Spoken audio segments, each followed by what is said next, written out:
This is Milk Street Radio from PRX. I'm your host, Christopher Kimball. Today, it's my interview with Nigella Lawson. We discuss what's to love about brown food, what's to hate about tasting menus, and what everyone gets wrong about cooks. That's why I always say to people whenever someone says, oh, but you're a cook and cooks are so nurturing, I go, listen, they are, but really we're control freaks. We'll hear from Nigella later in the show, but first it's the story of Milton Hershey, the man behind America's favorite chocolate bar.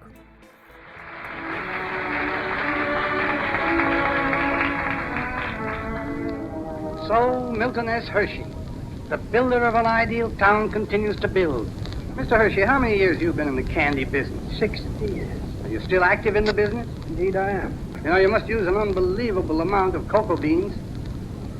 We use as much cocoa beans as France, Switzerland, Italy, and Spain put together. This radio interview is the only known recording of Milton Hershey's voice. At 80 years old, he was still running his chocolate empire, but his path to fame and fortune had taken many turns along the way.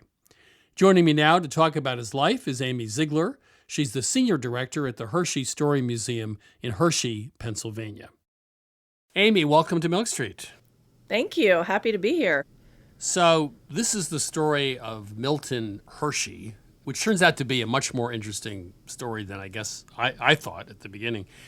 So he didn't start with a ton of success, right? He started with a candy shop in Philadelphia. Just give us a summary of some of his early days. Sure. Yeah, he was not an instant success. His mother was a strict Mennonite, believed in education until you were old enough to get a job and contribute to the family. His father, on the other hand, loved traveling, had lots of get-rich-quick ideas for business, and moved them all over the place when Milton was young. So he really only ever, he said, attained the equivalent of a fourth grade education. But he actually apprenticed with a candy maker for 4 years. When he finished his apprenticeship, he moved to Philadelphia in 1876, and he opened a shop. And did that store survive? Or I think he sold it at some point, right? Well, it didn't survive, actually.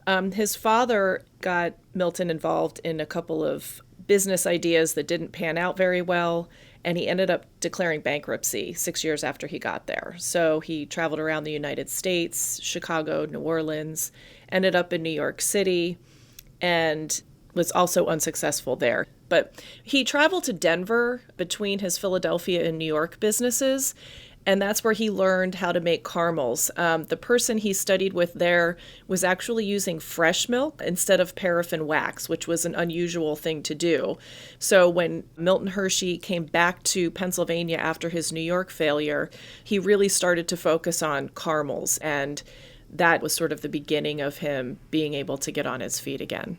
So I read that he sold the caramel business for $1 million, Yep. Which was a lot of money back then. In 1900, yeah. Yeah, that's a huge amount of money.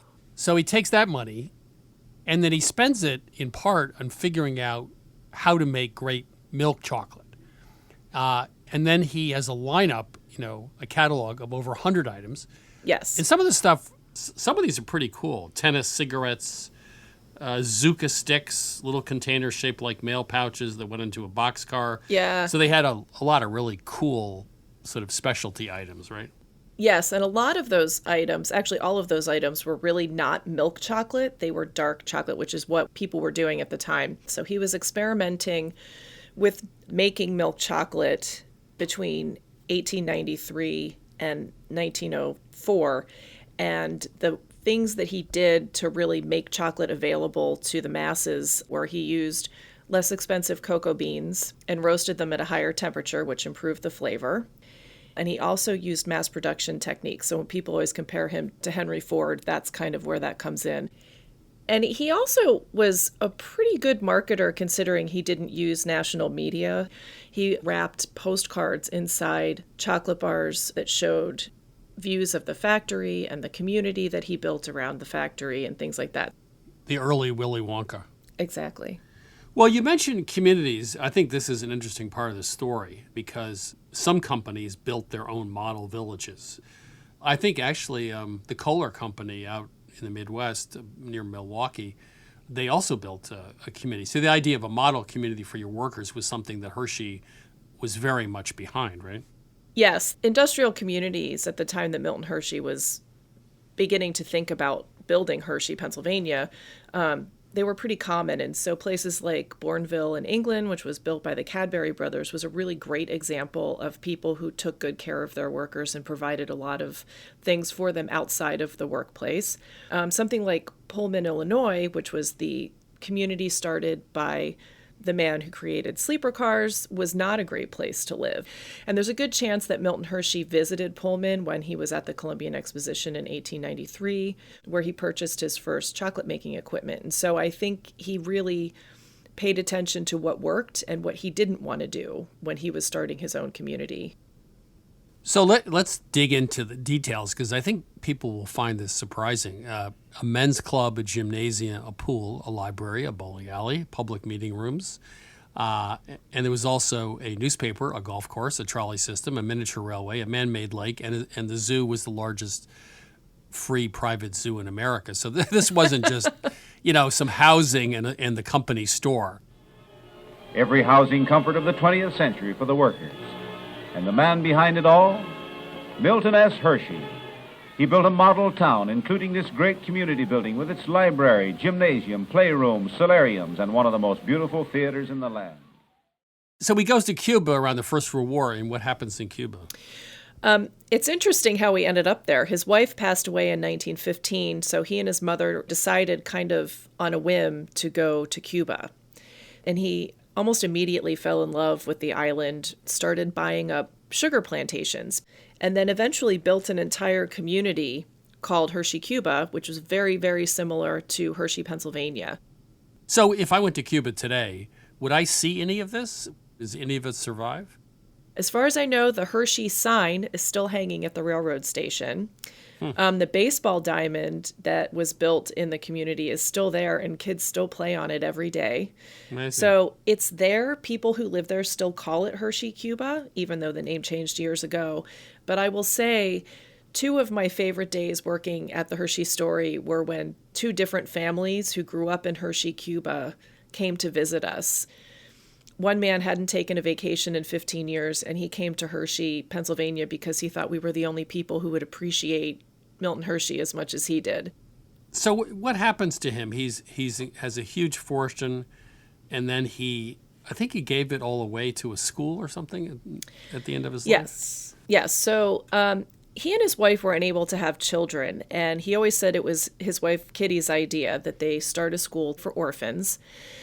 So he took his holdings in the chocolate company, almost his entire fortune, which was estimated to be $60 million at the time, and he put it into a trust for the school. And he didn't tell anybody, which is always amazing to me. It's one of my favorite Milton Hershey stories. Do you take away from this anything about the American dream? We were entering the industrial age in the late 19th century. The Rockefellers, Hershey, a lot of people making their fortunes. Mm-hmm. Did he stand out in some way as being different, or did he sort of show off traits that were consistent with, Pullman and everybody else? Obviously he was very driven and wanted to be successful, but I don't think that for him, money was necessarily success. I think doing something that he loved, that provided a good product to people, meant a lot to him. He built things and did things that operated at huge losses for most of his lifetime, but he still kept funding them because he thought they were important for people to have.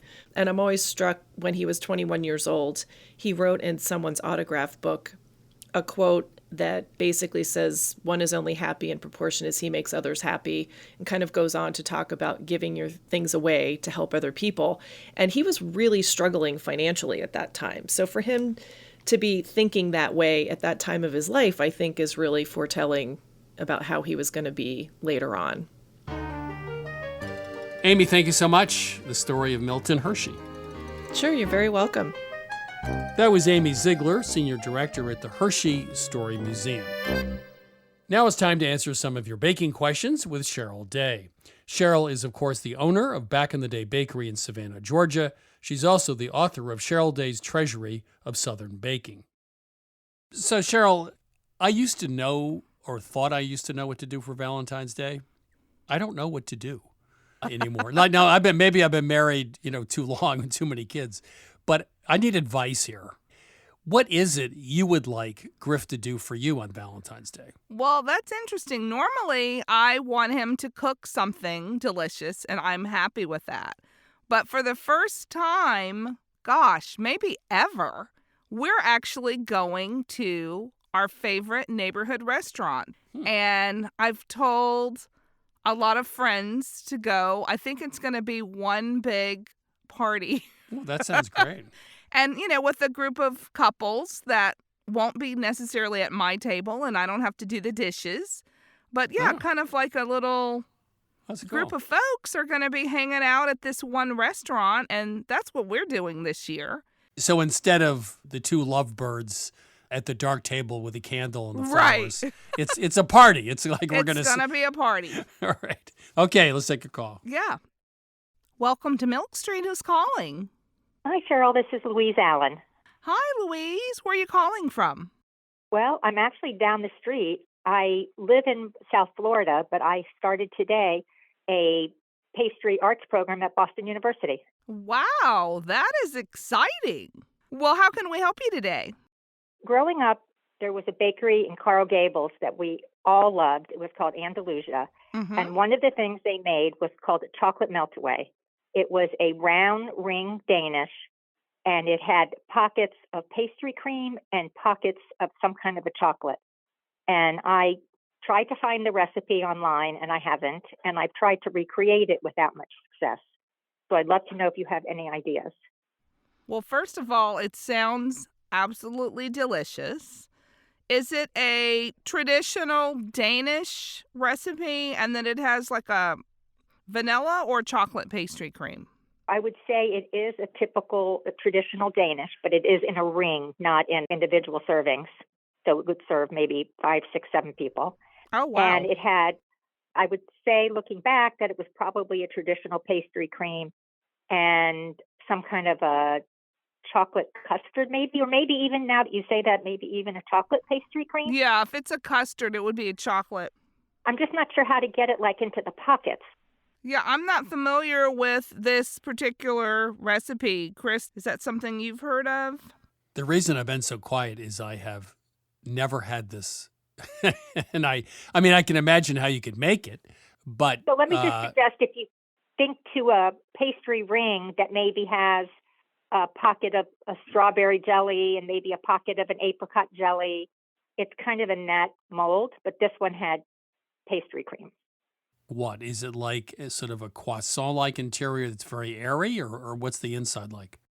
Like a cheese Danish. It's that kind of a Danish. Well, I assume they just take the pastry cream in a big icing bag with a nozzle and shove it into the side of the thing and fill it. But I love the idea of different flavors in different places in the ring. That sounds great. Is the outside covered with something, or is it just plain pastry on the outside? The whole thing is the outside. Don't think about like a Danish that's a roll Danish.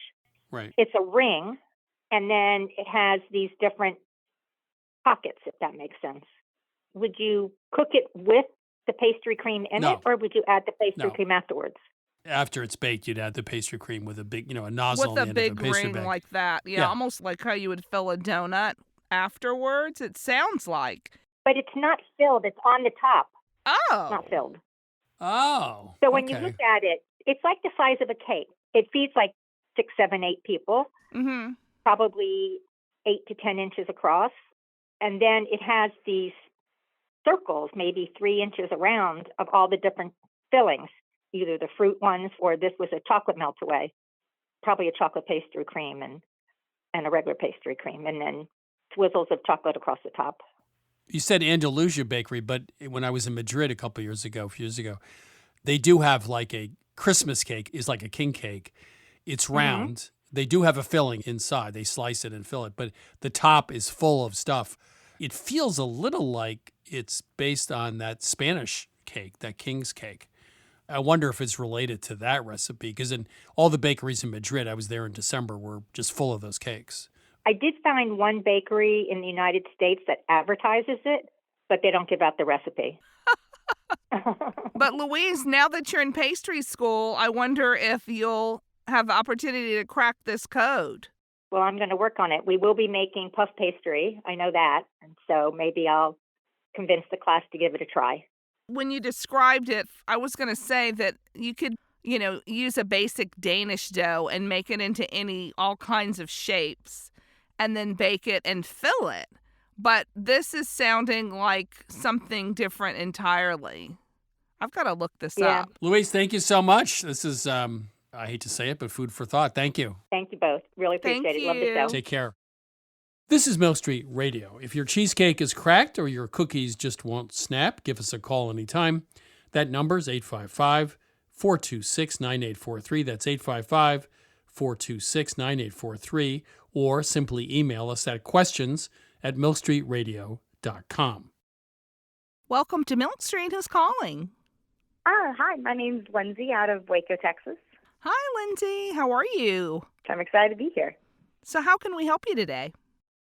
Well, this past holiday season, my husband and we came across a toffee recipe, and of course we wanted to try it out at home for ourselves, and we had never made a toffee before, so that experience went really well. But one of the last steps in the recipe was, when the toffee was still hot, was to sprinkle chocolate chips on top to let it melt and then kind of have that chocolate covering. And while it's tasty and great, when we're ever holding like the toffee, the chocolate starts to melt on our fingers. And we kind of wanted to elevate the recipe and try to make it something that we can kind of pass around for kind of years to come. That we were wondering what recommendations y'all had for that chocolate. Right now we were just using like chocolate chips, but I think there is something to do with tempering. I just wasn't exactly sure what that might be. You're using chocolate chips for the chocolate portion, is that correct? Yes. We pour the toffee onto the pan, and then while it's still hot, the chocolate chips go on, let it melt a little bit, and then we spread it out to kind of create that covering. Yeah. Do you make toffee, Chris? No, I eat toffee, but I don't make toffee. Chocolate chips usually don't melt. They hold their shape. I wonder if you could do a simple chocolate drizzle on top with melted chocolate. Ooh. And you definitely want to make sure that you don't use chocolate chips for that. You want to use a nice quality chocolate to melt it. But what do you think, Chris? Well, if you temper chocolate, it will remain solid and glossy at a higher temperature. I've tried tempering chocolate twice, and I can't say I had a lot of success with that. Can you buy tempered chocolate? No, I mean, I think the main thing when you're tempering it, and I'm actually no expert at tempering it, I do know that I want my chocolate to be nice and shiny and not grainy. So the way that I achieve that is just making sure that I don't overheat it, and you're making sure that it's cooling down properly. Are you sprinkling the chips on top, or are you melting those chocolate chips? Essentially, like the heat from the toffee is what melts the chocolate. Got and then it. It kind of gives you that covering. I'm wondering, when you're saying like the temperature, if the toffee, like the sugar, if that's too hot, that it kind of messes with Absolutely. Yes, absolutely. melting. What I would do is let the toffee rest and set up, and then do a drizzle, like a stripy drizzle on top. And then I think that would really elevate the look of it. And then you could choose a nice quality chocolate and melt it either in a skillet with some water underneath your bowl or over a double boiler, and then make sure it doesn't get too hot, it stays shiny, and then you can just kind of drizzle it on top, either putting it in a pastry bag or just even, taking a fork and just kind of striping the top. Just depends on how elevated you want to take this. You don't want that chocolate to get really hot if you melt it. Yeah, and you can visually look at it too, Lindsay. You don't want it to break on you or to look grainy at all. Sometimes I make my own toppings for cakes and things, and what I do is I melt the chocolate, spread it out on a sheet pan, and put it in the freezer or the refrigerator for a little bit of time, and then it sets up. So I know that would work for sure. Okay. Does that make sense? it makes sense then why it starts melting in my hand. But I think the drizzle's a great idea. I could go for a piece of that toffee right now. My husband and I, we love y'all's show, and we have always waited to have a question to call and ask. And this was finally like, yes, we can call Milk Street. I'll leave you with one last thought. I just remembered that you can temper chocolate with a sous vide. But who has that at home? Well, you can buy them for $80 or $90. I mean, some are $50 or $60. I mean, that's not nothing, but they're not $400. You'll be going in business then, Lindsay, with this Well, toffee. no, sous vide will perfectly maintain the right temperature. So anyway, that's just a thought. Oh, man. Which Cheryl does not like. Obviously. What are you doing, man? Cheating. Well, thanks so much for calling, and good luck. Thanks for calling, Lindsay. Yeah, thank you guys so much. Take care. You're listening to Milk Street Radio. Coming up, the world according to Nigella Lawson. That's right after the break.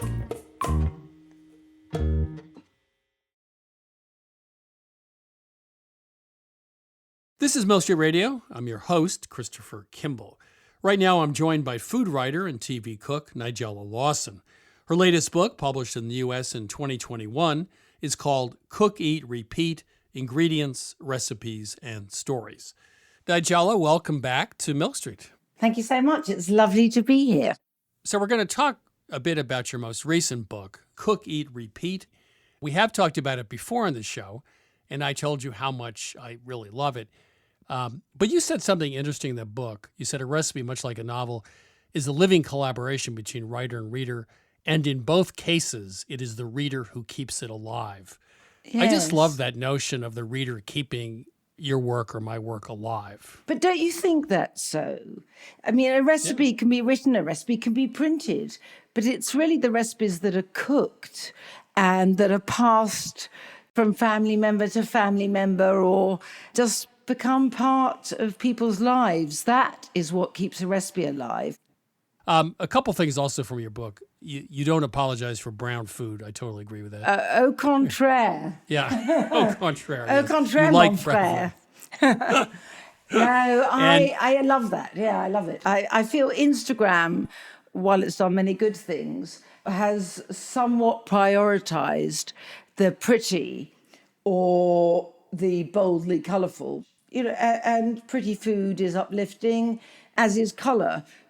But it can't take the place of taste. You say as a kid you were a big reader and that you're still a big reader. Very few people, read a lot of books these days. So do you find that you select friends who are big readers too? Well, I think not on purpose, but I have. And that because years ago, I was a book reviewer and... Right. And so, in a way, that's where I come from. I think some people read. I tend to guard my reading jealously. I mean, I often feel I don't watch enough TV, but you can't do everything. And I so love silence. Like, I have a couple of friends I watch TV with, all my kids. But if I know the option of silence is not possible, then I'm happy to watch TV. But if I'm by myself and therefore silence is on offer, I wouldn't turn on the television, not because I don't think television can be wonderful. However, I have a problem with noise. So reading silently is something I need. I feel it's like eating for me. I've always said for me, reading, I'm now actually forming new words. For me, eating and reading are similar, and writing and cooking also are analogous. Well, cooking, you cook, serve, eat, it's done. Unfortunately, writing, you have to keep going back to it and burnishing it and making it better. But you do that all the time when you cook. Yeah, it's just over a smaller, a more condensed time frame.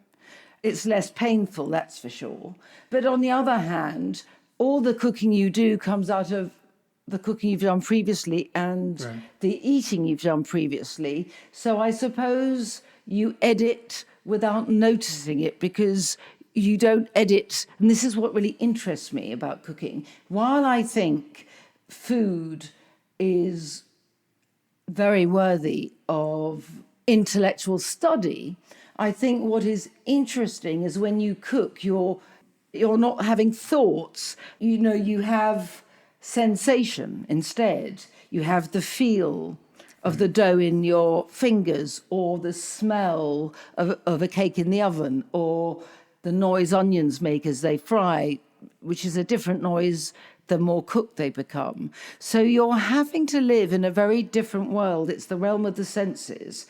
And I find that so much of modern life, there's so much fizzing and popping in your mind, and there's so much that takes place from the neck up, that I think it's very good just to be a person in your body, in your kitchen. Yeah, it's really, we don't fix our cars anymore. Most people don't go hunting anymore.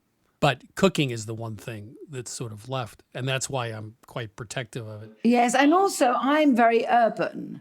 So it's really, apart from a walk in a park, but right. Yeah, it's really the way I connect with nature. It makes me feel grounded in that way. You also said, you talked about loss and suffering in life, and everybody's had that. You said, it's taught me that the universe is random and cruel, chaotic also. So how, if that's your outlook, and I don't disagree at all with that, how do you find happiness in a random, cruel, chaotic universe? You see, I don't regard that as a negative thing to say. By which I mean, you cannot control the world. Everything that matters is largely beyond your control. So you have to be in it and enjoy what's there. And that does, I'm afraid, also consist of a lot of misery. But life is precious. And maybe the older I get, the more I'm aware of it, because I don't want to waste the time I have left, going into the past about what went wrong, or, all the things that aren't great, or what could be better, because it seems to me such a self-defeating way of being. I totally agree. As someone said, you woke up this morning, lots of people didn't, so enjoy the day. You talk about plain cake, and I think this says a lot about you.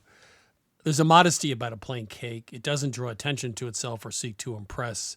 It's there to be sliced as needed, always delivering more than it promises. For me, that sort of sums up your approach to cooking. Well, that's a lovely thing of you to say. I do think, again, it goes back to that thing, which is things can look showy and they can be spectacular as well from a technical point of view. But there's a comfort in plainness. And I think people might misunderstand an awful lot about plainness because they think plainness equates with blandness. And that isn't the case. There's a certain uncluttered palate that you need to appeal to, I suppose. And it sort of goes back to what I was saying in my brown food chapter. I was saying that, everything's meant to make a statement these days, including you. And sometimes you don't want to make a statement. You're not there to shout or to have people put a spotlight on you. You just want to be quietly and comfortably in a room. And food is like that too. So have you eaten at Heston Blumenthal's? I mean, we're talking about a themed dinner around the summer seaside. I have eaten his food. If I had to say, what phrase instills terror in you and makes you want to do a runner? For me, it's tasting menu. Oh, yeah. I mean, I just can't cope with it. And I think it may well be to do with the fact that I wasn't a good eater as a child and I was forced to eat. So for me, it makes me feel slightly annihilated, having choice taken away. It's no coincidence that I started loving food when I began being in charge of what I ate myself. And my mother was a wonderful cook and I loved her food. I just prefer being in charge. That's why I always say to people whenever someone says, oh, but you're a cook and cooks are so nurturing. I go, listen, they are, but really we're control freaks. Nurturing though we might be, I would find it very difficult if I couldn't say what I was going to eat. No. Okay, so we're going to do something now, which may be a failure, but we're going to do you're not going to do Rorschach tests, as it were. It depends if you want to do it. No, I'll try, but just because it's meant to be quick doesn't mean I'll be quick. I'm normally quite quick, but when I'm forced to be quick, I become pondering. Okay, Here we go. A few questions answered quickly or not. Cocktail sausages. Perfect. Nouvelle cuisine. Actually, it was wonderful when the top people did it, and then it became, people misunderstood it. But yes, interesting, but bring me the butter. Here's a hard one. Charles Dickens or Henry James? Oh, I don't do those choices. I don't. I want both. However, I think I may have lost the gift of reading Henry James. Yeah, I never got through the Golden Bowl, but Dickens is certainly easier to read. And I assume, David Copperfield is a book I do return to. Me too. Regularly, and every time I read it, and that's plenty of times now, it's fresh. It's an extraordinary novel. Yeah. I mean, it doesn't surprise me that it was Freud's favorite novel. This is a question everyone asks. Person from history you'd most like to sit down and have dinner with? It's very difficult. I can't really imagine. I'm more interested in the living than the dead. Vivian Gornick, I would love to have dinner with. Okay, now you got me. Who's Vivian Gornick? She's a wonderful writer. She's an extraordinarily good writer. You must read Fierce Attachments. But she's really an excellent critic as well. I love her. I love being allowed into her mind. She writes very crisp sentences. She always chooses the word that tastes right. And the typical last question, which is last words, what would yours be? I don't know, but I was taught this wonderful thing. These are true last words that Kim Witherspoon, the wonderful agent, she was Tony Bourdain's agent, and that's how I know her. And she said something to me once, because I was obviously fizzing and popping and worrying about something.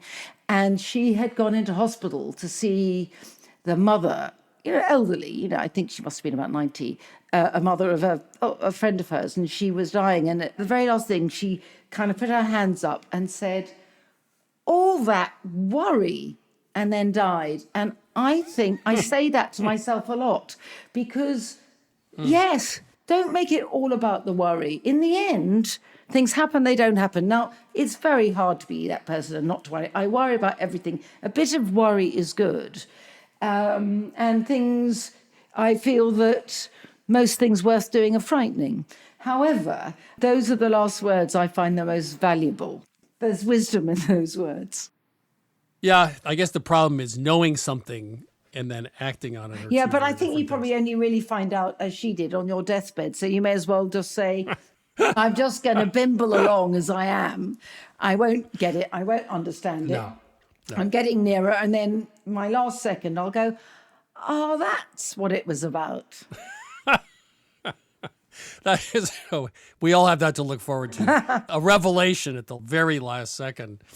Nigella, it's always a pleasure having you here at Milk Street. Thanks so much. I always adore talking to you, Chris, and here's to the next time.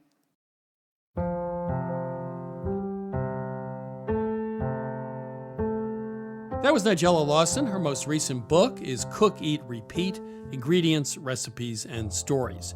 You can hear an extended version of her interview at milkstreetradio.com. Nigella reminded me that food has gone from the humble dining room table to star status on social media, much like a good book being adapted to the screen. Everyday brown food just doesn't stand a chance. And this preference for colorful entertainment is also true of Hollywood. According to critics, the top 3 movies of all time are The Godfather, Citizen Kane, and Rear Window. But modern media chooses 3 very different movies: The Wolf of Wall Street, The Karate Kid, and Mad Max: Fury Road. So I call this the Citizen Kane conundrum. Great art demands a commitment of both attention and thought. Unfortunately, modern culture demands neither.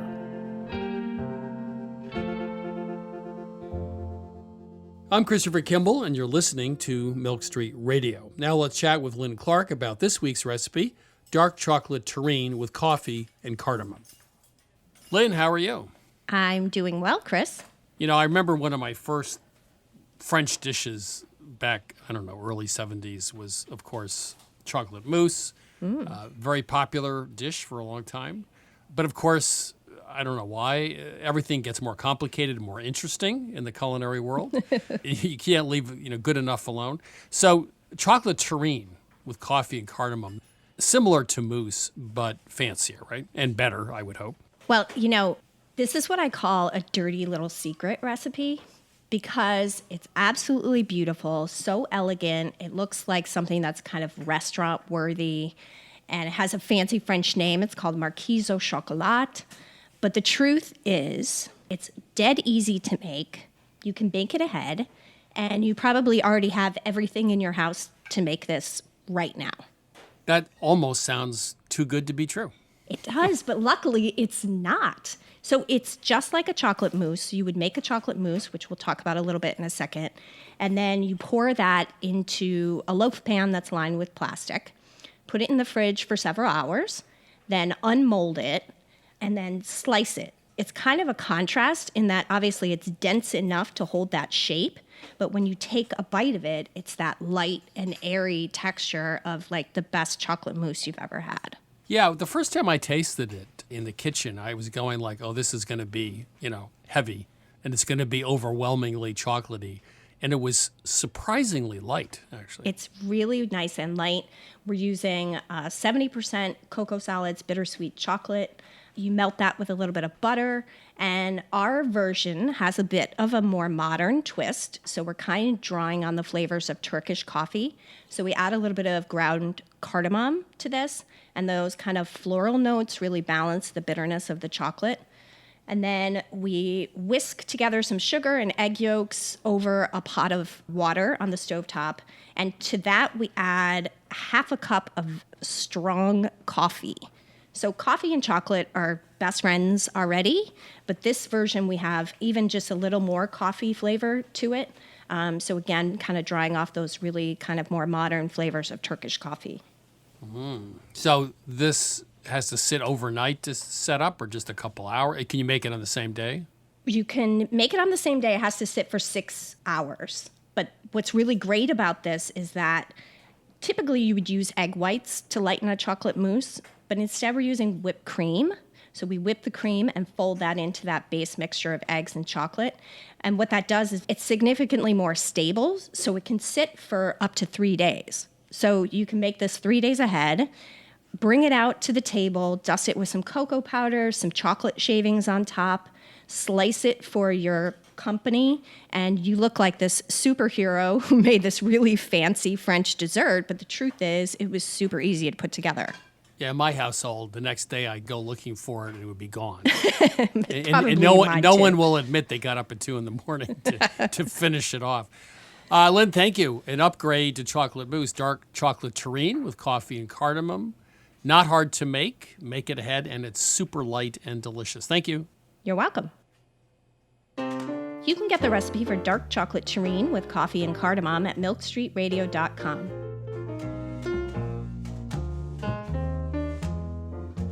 You're listening to Milk Street Radio. After the break, Dan Pashman and I strategize on the very best way to eat wings. That's coming right up.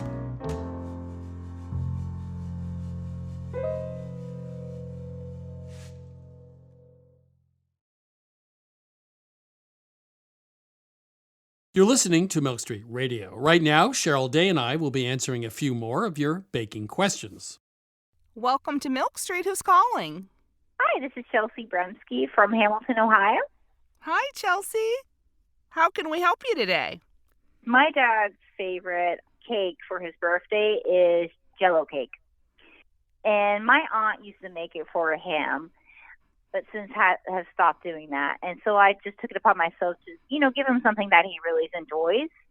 But I've tried several times, and I just cannot get the gelatin to stay suspended in the cake. It usually just winds up pulling at the bottom of the cake and just solidifying into a giant sheet. Oh. I've tried it with a lot of holes. I've tried it with just a few holes, and it all just ends up, you can barely see anything in the column, and it just all pulls to the bottom. So I have no clue what I'm doing. Wow. So we call them poke cakes in the South. And what I do is I just take the back of a wooden spoon and I poke holes with that. What do you use? I've used forks. I've used the back of a spoon. I've used shish kebab. I've used all kinds of different things. And you're making a cake from scratch or a box cake? I'm using a box cake. That's what my aunt used to use. She just used like regular gelatin, regular box cake, and that's what she used to use. Usually box cakes kind of get that extra, domey top. It kind of does, but I try to slowly pour it over it so at least it seeps into the bottom half. Well, I don't know if this would make a difference, but my cakes, if I'm making them from scratch, or like I said, a box cake usually has that dome top. But maybe if you tried making it at least level, that would help. So when you're pouring it in, and I have never seen it go all the way to the bottom, though. It should be in all of the spheres. I wonder if your Jell-O is too runny when you're pouring it in. Maybe you need to let it set up a little bit. I have a question. You said that the gelatin ends up at the bottom in a layer. Yeah. It sounds to me like it's running off around the sides of the cake down to the bottom. It'll go through the entire cake on the bottom. Well, then it sounds to me like it's too hot or the gelatin needs to be cooler. And you're not poking the holes all the way down to the bottom, right? I tried both, all the way and then halfway. Yeah, I wouldn't do all the way down. I think the gelatin needs to be cooler. It needs to cool down a little bit. Yeah. I mean, it's going to take a while for it to set up. So you just want it where it's still pourable, though, but not too thin. I mean, even if you could spread it on the top where it'll kind of go down, because that's what I do with my poke pudding cakes. I just kind of, glop it and pour it. But I think a little bit thicker is what I would say. A little thicker. And then not poke it all the way to the bottom. Yeah, I would try that. You have any other ideas, Chris? Well, the other thing to do is to make your own Jell-O. I mean, take fruit juice and gelatin and make your own. Would actually add a lot of interest to the dessert. Anyway. And then you could make whatever flavor. You can make whatever flavor you want. I know, it just gave me an idea of all kinds of different flavors now. Oh, you've got me in trouble now. There you go. All right. That was the goal. Okay. Well, great. Thank you guys for your suggestions. Thanks for calling. Yeah, thanks for calling. No problem. Bye. Bye-bye. Bye. This is Milk Street Radio. Cheryl and I are here to save you from baking disasters. Give us a call anytime. 855-426-9843. One more time. 855-426-9843, or just email us at questions@milkstreetradio.com. Welcome to Milk Street. Who's calling? Hi, this is Beth from Wadsworth, Ohio. Hi, Beth. How are you? Hi, I'm doing good. How are you guys? Great. Good. Thanks for calling. How can we help you? I have two very different cookie recipes. One calls for oleo, butter, flour, egg yolks, sour cream, and yeast. And the other one calls for brown and white sugar, shortening, sour milk, soda, and flour. Even though they're both very different, they both say that I should refrigerate the dough overnight. And I was wondering, does the dough really need to be refrigerated overnight?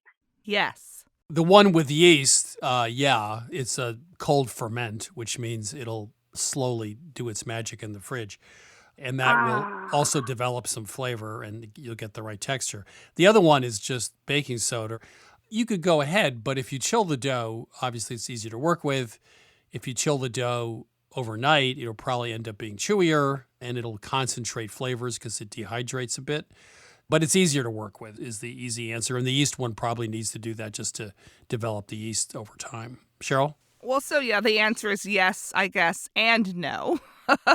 For the second one, you don't have to, but I do restos, and I'll tell you why.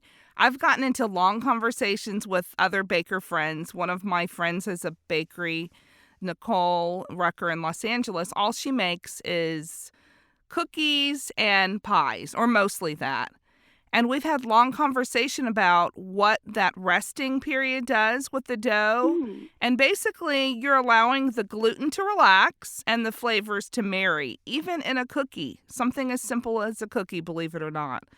The flour is going to be fully hydrated, and it's going to change the texture, and you'll get this deep golden brown color that you just won't get if you bake it the same day.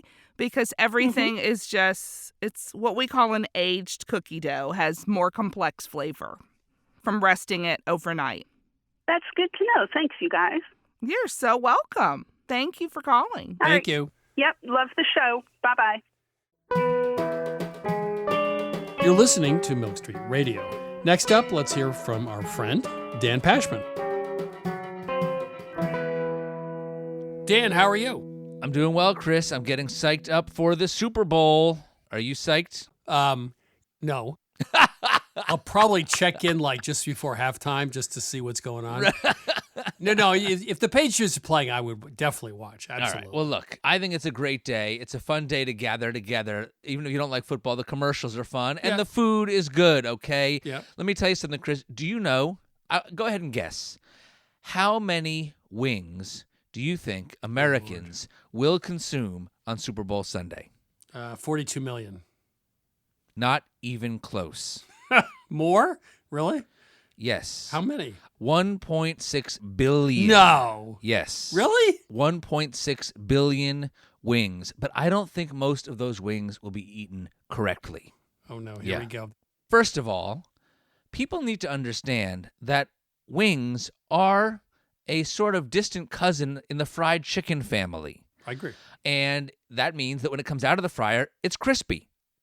And when you cover it in sauce and then let the wings sit, you are destroying that crisp, which to me is a cardinal culinary sin, to destroy crisp. I totally agree with you. I mean, the skin gets soft. Yeah, you're right. Yeah, it does. So I recommend getting your wings with the sauces on the side, and I'll give you another reason why I think it's preferable. Not just, as we discussed, it preserves the crisp to the last second, but also it's hard when you're ordering for people coming over to watch the game. And it's like, do I get 3 dozen hot and 2 dozen mild, or 3 dozen mild and 2 dozen hot? How many teriyaki? How many barbecue? And once the sauce is on them, they're done. Wait, can I ask you a question? Yeah. If you go and order them and say, look, could you put the sauce on the side, are people going to look at you funny? You may get some funny looks, yes. But, that has never stopped me, Chris. Good point. Excellent point, yeah. Look, if you're going to make your own wings and you're going to toss them in a pan and serve them immediately, right, then I'm okay with saucing. But I don't think it's a great way to enjoy a Super Bowl party. Can I just ask a question? So most people for the Super Bowl have bet some money.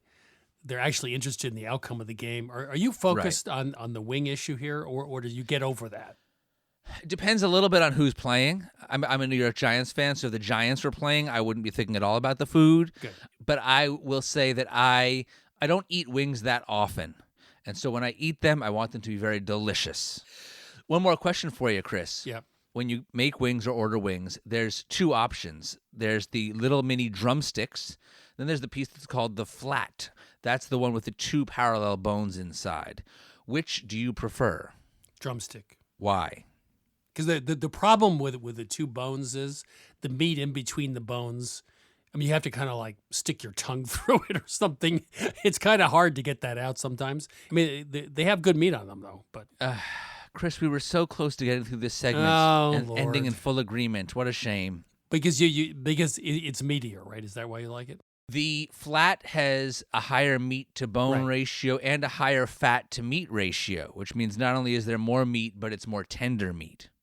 The key is to go to the top of the flat where the 2 bones meet, dig your thumb in between, and pull the skinny bone out. Oh. And then you have one bone that is effectively like a mini rib.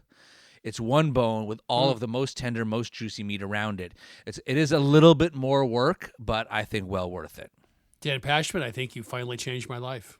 Wow. Did we end this segment in total agreement, Chris? No, Did I win you over? I'm just expressing gratitude for the fact that my culinary world has now been turned upside down. Well, thanks. I appreciate it. Dan Pashman on the Super Bowl and Super Wings. Thank you. Enjoy your wings, Chris. That was Dan Pashman. He's the host of the Sporkful podcast and also inventor of the pasta shape Cascatelli. That's it for today. You can find all of our episodes on Apple Podcasts or wherever you get your podcasts. You can learn more about Milk Street at 177milkstreet.com. There you can become a member and get every recipe, access to all live stream cooking classes, and free standard shipping from the Milk Street store, and more. You can also find us on Facebook at Christopher Kimball's Milk Street, on Instagram and Twitter at 177 Milk Street. We'll be back next week with more food stories and kitchen questions, and thanks, as always, for listening.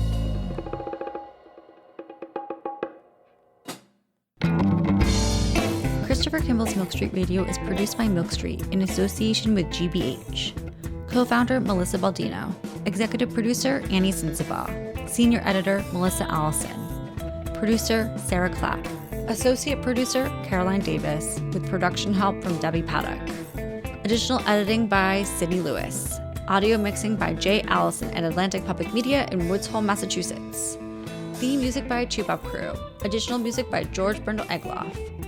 Christopher Kimball's Milk Street Radio is distributed by PRX.